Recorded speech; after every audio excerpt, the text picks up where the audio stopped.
somos Karun Antilhue, que en mapudungun significa lugar donde brilla el sol se pone verde.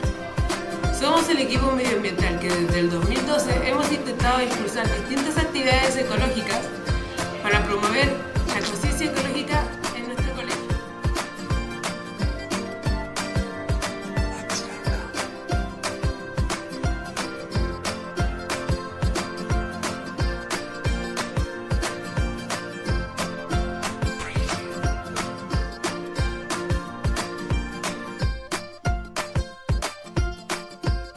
Imagina que vienes a comprar cosas para el desayuno.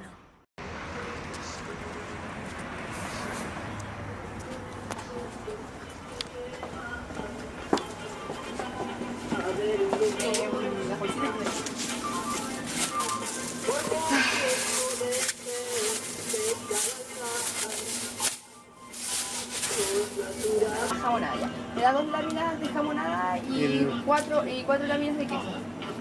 Por favor. Muchas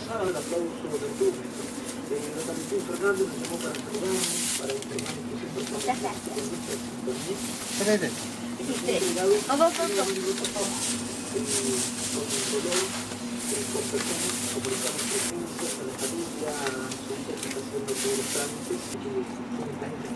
Muchas gracias. Dice que me cambies por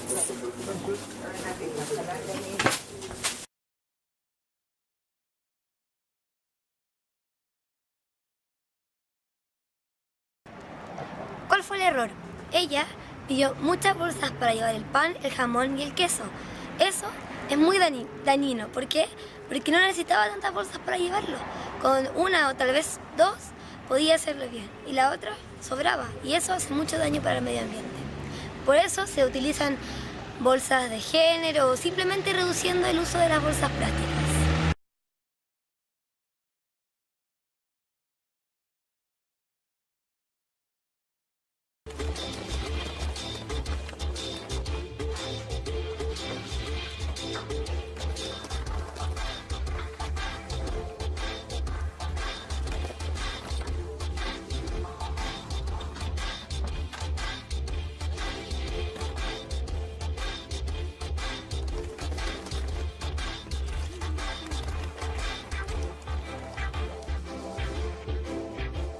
Hätten wir nicht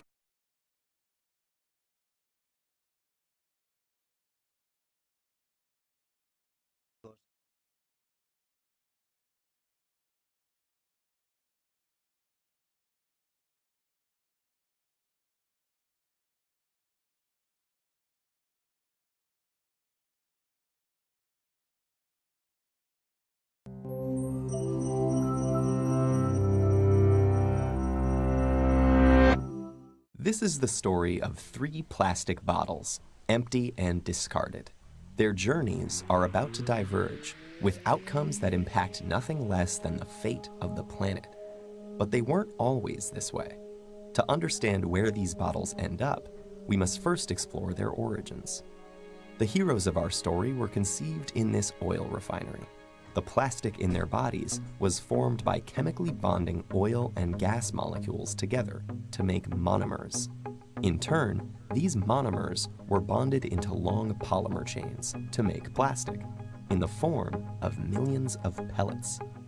Those were melted at manufacturing plants and reformed in molds to create the resilient material that makes up the triplets' bodies.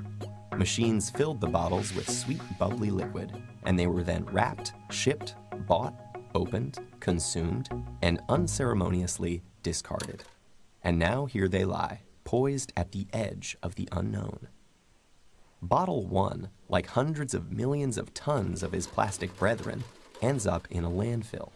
This huge dump expands each day as more trash comes in and continues to take up space. As plastics sit there being compressed amongst layers of other junk, rainwater flows through the waste and absorbs the water-soluble compounds it contains, and some of those are highly toxic. Together, they create a harmful stew called leachate, which can move into groundwater, soil, and streams, poisoning ecosystems and harming wildlife.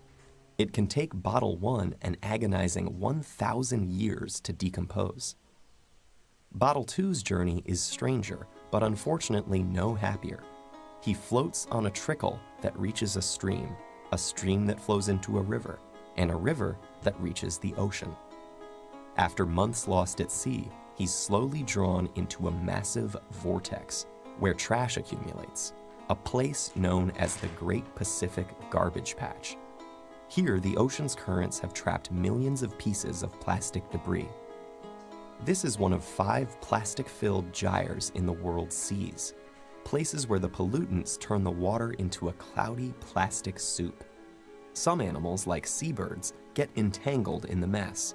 They and others mistake the brightly colored plastic bits for food. Plastic makes them feel full when they're not, so they starve to death and pass the toxins from the plastic up the food chain.